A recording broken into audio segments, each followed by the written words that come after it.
আমরা আসলে জানি যে এই বিষয়টা নিয়ে আসলে আমরা আজকে কথা বলবো, খুবই সেন্সিটিভ একটা টপিক এবং সবাই অনেক কিছুই জানতে আসলে এই বিষয়ে আগ্রহী। আমরা প্রায়শই যদি প্রথমে জেনারেশনটা নিয়ে কথা বলে থাকি, যে জেনারেশন জি, জেনারেশন এক্স, আমরা একটু মিলেনিয়াল ব্যাচের, এই জায়গাগুলো নিয়ে আমরা আসলে প্রায় শুনে থাকি। তো আমার প্রথম প্রশ্ন হচ্ছে যে কিসের ভিত্তিতে এই জেনারেশনটা আসলে ডিফাইন করা হয় বা শ্রেণীবিন্যাস করা হয়ে থাকে? ধন্যবাদ নুসরাত। আমি একই সাথে ধন্যবাদ জানাতে যাচ্ছি আর টিভির সকল সদস্যবৃন্দকে এবং এই অনুষ্ঠানের সাথে সম্পৃক্ত সকল ব্যক্তিবর্গকে আমাকে এখানে আমন্ত্রণ জানানোর জন্য। আপনার যে প্রশ্নটি ছিল আসলে জেনারেশনটা কি এবং কীভাবে ক্লাসিফিকেশন করা হয়। তো জেনারেশন বলতে আসলে আমরা যেটা বুঝি সেটা হচ্ছে একই সময়ে একটা সমসাময়িক সময় বা একটা নির্দিষ্ট টাইম স্প্যানে জন্মগ্রহণ করা একদল ব্যক্তি। তো একই সময়ে জন্মগ্রহণের ফলে যেটা হয় সেটা হচ্ছে কি যে তারা একই ধরনের অভিজ্ঞতা লাভ করে। একই ধরনের অভিজ্ঞতাগুলো হতে পারে যে রাজনৈতিক অভিজ্ঞতা, ঐতিহাসিক অভিজ্ঞতা, কিংবা অর্থনৈতিক রিলেটেড অভিজ্ঞতা বা প্রযুক্তিগত অভিজ্ঞতা। তো এই একই ধরনের অভিজ্ঞতা লাভ করার ফলে দেখা যায় কি যে তাদের যে আচরণ এবং তাদের যে ওয়ে অফ থিঙ্কিং, যে চিন্তাভাবনা, সেখানে কিছু কমন প্যাটার্ন দেখা যায়। তো এই যে এই পুরা বিষয়টাকে আমরা আসলে জেনারেশন বলি। তো সাধারণত টাইম স্প্যানের উপর ভিত্তি করে জেনারেশনের শ্রেণীবিভাগটা করা হয়ে থাকে। তো মূলত একটা জেনারেশনের টাইম স্প্যান 15 থেকে 20 বছর হয়, তবে ইদানিং দেখা যাচ্ছে যে এই টাইম স্প্যানটা কমে আসছে। তো যেমন 1945 এবং তার আগে যারা জন্মগ্রহণ করেছে তাদেরকে আমরা বলি ট্র্যাডিশনালিস্ট।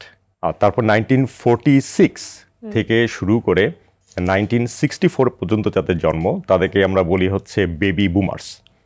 আচ্ছা, তারপরে 1965 থেকে 1980s মধ্যে যাদের জন্ম তারা হচ্ছে জেনারেশন এক্স।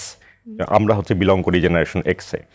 1981 থেকে 1996 তাদেরকে আমরা বলি হলো জেনারেশন ওয়াই বা মিলেনিয়ালস, আপনি যে কথাটা একটু আগে বলছিলেন।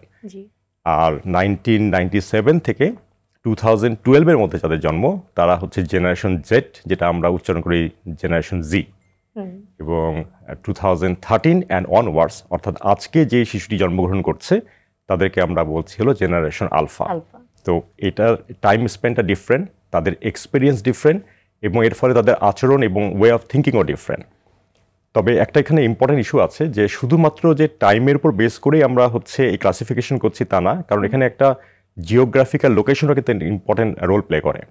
কারণ এই লোকেশনের কারণে দেখা যায় কি যে এই অভিজ্ঞতাগুলো পরিবর্তিত হয়। তবে মিলেনিয়ালস অর্থাৎ আপনাদের যে জেনারেশন, এখান থেকে যেটা শুরু হয়েছে যে এই লোকেশনের যে প্রভাবটা এটা যত দিন যাচ্ছে আস্তে আস্তে কমে আসছে। কারণ আমি জানি যখন গ্লোবালাইজেশন, তো এই লোকেশনের ইম্প্যাক্টটা কমে আসছে। সো মোস্টলি আমরা যেটা করছি সেটা হলো যে এই যে জন্মসাল, এই টাইম স্প্যান, এটার উপর বেস করেই হচ্ছে এই ক্লাসিফিকেশনটা করা হয়।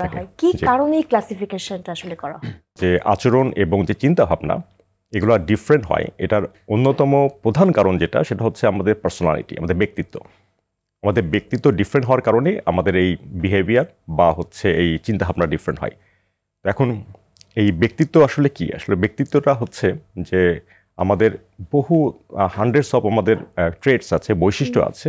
তো এই বৈশিষ্ট্যগুলোর সমষ্টিটাই হলো আমাদের ব্যক্তিত্ব, যেটা আমাদের যে অ্যাডজাস্টমেন্ট উইথ দ্য এনভায়রনমেন্ট সেটাকে নির্ধারণ করে দেয়। তো এখন যদি বলি যে ব্যক্তিত্ব কীভাবে এটা ডেভেলপ করছে, তো মোস্টলি দুইটা ফ্যাক্টর দ্বারা এই ব্যক্তিত্ব আমাদের ডেভেলপ করে।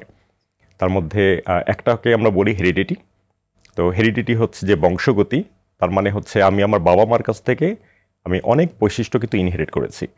ইভেন আমাদের কিছু জেনেটিক মেমোরিও আছে যেগুলো আমরা বাবা মার কাছ থেকে আমরা ইনহেরিট করি বা আমাদের পূর্বপুরুষের কাছ থেকে ইনহেরিট করি, যেটা আমাদের বিহেভিয়ারে প্রভাব বিস্তার করে কিন্তু আমরা সরাসরি অ্যাক্সেস করতে পারি না। আরেকটা বিষয় আছে, সেটা হলো আমাদের পরিবেশ। এখন পরিবেশের কথা যদি আমরা চিন্তা করি, যে পরিবেশটা কিন্তু সময়ের সাথে সাথে পরিবর্তনশীল এবং তিনটি বিশেষ কম্পোনেন্ট আছে পরিবেশের, যেগুলো এই জেনারেশনের গবেষণায় এটাকে কগনিশনে নিয়ে আসা হয়। তো এই তিনটি বিষয়ের মধ্যে একটি হচ্ছে অর্থনৈতিক অবস্থা। কারণ আমরা জানি যে যদি আমাদের অর্থনৈতিক অবস্থা ভালো থাকে তাহলে আমরা আমাদের সন্তানদেরকে বেটার ফ্যাসিলিটিস দিতে পারি। একদমই তাই। আবার একইভাবে যদি আমাদের অর্থনৈতিক যে অবস্থাটা যদি হচ্ছে ডেটোরেট করে, তাহলে সেই সময়ে যারা জন্মগ্রহণ করেছে তারা বেটার ফ্যাসিলিটিস পায় না। 2 নম্বর যেটা বিষয় সেটা হচ্ছে আমরা বলি যে প্রযুক্তিগত আমি জাস্ট আমার একটা উদাহরণ দিই। আমি প্রথম আমার লাইফে আমি কম্পিউটার দেখি 1991-এ। আচ্ছা। তো আমি তখন এসএসসি পরীক্ষার্থী বা এসএসসি পরীক্ষা দিয়েছি। আমি প্রথম কম্পিউটার বসি 94-এ, ইউনিভার্সিটি ফার্স্ট ইয়ারে পড়ি। আমি ইন্টারনেট ব্যবহার করি অ্যারাউন্ড 96 বা 97 কোনো একটা রিসাইটেশনের জন্য। তো সেই সময় কিন্তু ইন্টারনেট অনেক কমপ্লিকেটেড ছিল। আমার বাসা ছিল রাজশাহীতে, এবং এই রাজশাহীতে কিন্তু কোনো আইএসপি বা ইন্টারনেট সার্ভিস প্রোভাইডার ছিল না।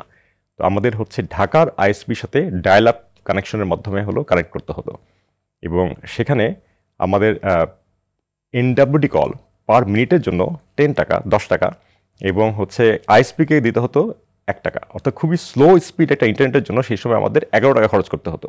তো আমরা খুব দ্রুত ইন্টারনেট ব্যবহার করতাম, যাতে যতখানি পাওয়া যায় information just copy and paste করে রাখতে পারি। কিন্তু আমরা এখন যদি চিন্তা করি, এখন কিন্তু হচ্ছে অনেক বেশি বেড়েছে। একটা ছোট বাচ্চার কাছে মুহূর্তের মধ্যে একটা ক্লিকে সে কিন্তু অনেক ইনফরমেশন পেয়ে যাচ্ছে। তো এই প্রযুক্তিরও কিন্তু একটা বড় ইম্প্যাক্ট আমাদের হচ্ছে ব্যক্তিত্বের উপরে পড়ছে। জি। আর 3 নম্বর যেটা কম্পোনেন্ট পরিবেশের, সেটা হচ্ছে বলা হয় প্যারেন্টিং। ডেফিনেটলি হচ্ছে আমার বাবা মা আমার সাথে যেভাবে প্যারেন্টিং করেছেন, আমি কিন্তু আমার সন্তানের সাথে সেভাবে প্যারেন্টিং করছি না। তো সেটারও একটা বড় প্রভাব আছে।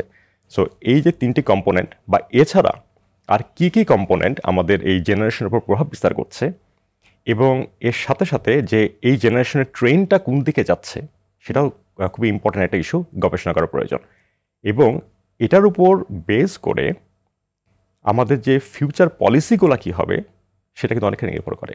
অর্থাৎ জেনারেশন জি এর জন্য আমাদের এডুকেশন পলিসি কী করা উচিত, জেনারেশন আলফা চলে এসছে তাদের জন্য তাহলে আমাদের কী হতে হবে। অর্থাৎ আমাকে শুধু তো এডুকেশন প্রোভাইড করলে হবে না, সেটাকে ইফেক্টিভ করতে হবে, এবং সেই জেনারেশনের মতো করে করতে হবে। ইভেন হচ্ছে বিজনেস পলিসিটা কী হওয়া উচিত ওই পার্টিকুলার একটা জেনারেশনকে অ্যাট্রাক্ট করার জন্য, এই সবগুলো বিষয়কে মানে আরও সুসংগঠিতভাবে স্টাডি করা হয়, এবং তাদেরকে হচ্ছে এই ইনপুটটা দেওয়া হয়, এবং যাতে করে হচ্ছে মানে প্রত্যেকটা পলিসি মোর ইফেক্টিভ হয়। তো এই কারণেই এই জেনারেশন আসলে ক্লাসিফিকেশনগুলো করা হয় এবং স্টাডি করা হয় থাকে।